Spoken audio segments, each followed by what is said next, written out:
তোমরা তো জানোই আমি কালকে চলে এসেছি শ্বশুরবাড়িতে। কালকে রাতের বেলায় এসেছিলাম। আমার বর আমাকে নিতে গেছিলো। যাই হোক, সকালবেলা ঘুম থেকে উঠে আমি স্নান টান করে তারপরে রান্নাবাড়া করছি। তো সকালে ও অফিসেও চলে যাবে, তো রান্নাবাড়া তো তাড়াতাড়ি করতে হবে। রান্নাবাড়া এদিকে বসিয়ে দিয়ে আমি এসেছি সন্ধ্যা অনেকটা করার জন্য।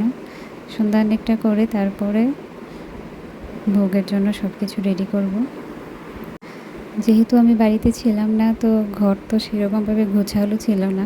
আমি আস্তে আস্তে সব কিছু গুছিয়ে নেব, তারপর তোমাদের সঙ্গে শেয়ার করব আমার রুম টুম বাকি সব কিছু। আর প্রসাদ টসাদ পাওয়ার পর আমি বিকেলবেলা বেরিয়েছি, ডায়াগনস্টিক সেন্টারে যাব, কিছু টেস্ট করতে হবে।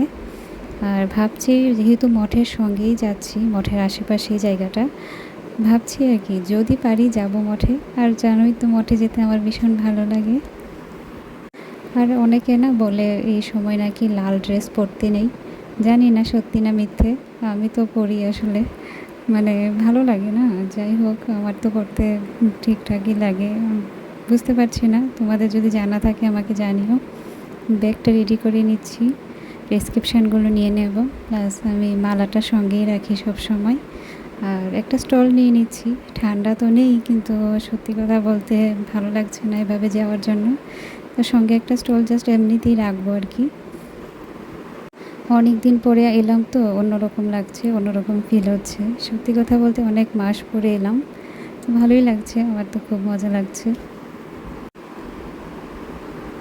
মঠে যাচ্ছি, একটা উদ্দেশ্য আছে আসলে। সেদিন শ্রীমদ্ ভাগবতমের একটা পার্ট আনলাম, 9th পার্ট। তো আর সেদিনই আমি আসলে 10th পার্টটাও নিয়ে এলাম হলে, সেদিন পারিনি কারণ একটু ভারী আসলে।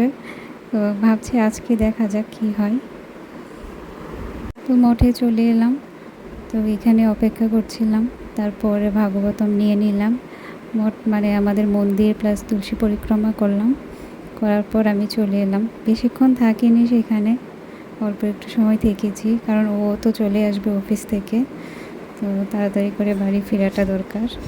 আর বাড়ি ফিরে দেখলাম কি, আমাদের তো লাইন গ্যাস, তো গ্যাস নেই কারোর কাছেই, এদিকে পুরো এরিয়া জুড়ে কারোর কাছেই গ্যাস ছিল না।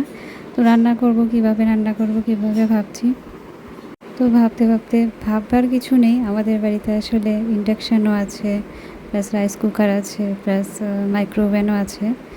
তো যে কোনো একটার মধ্যে কিছু একটা বানিয়ে নিলেই চলবে, হয়তো কালকে চলে আসবে গ্যাস। তো এই কাজটাই করলাম। মাইক্রোওভেনটা এখনও ইউজ করা শিখিনি আসলে, তাই সেটা ইউজ করিনি।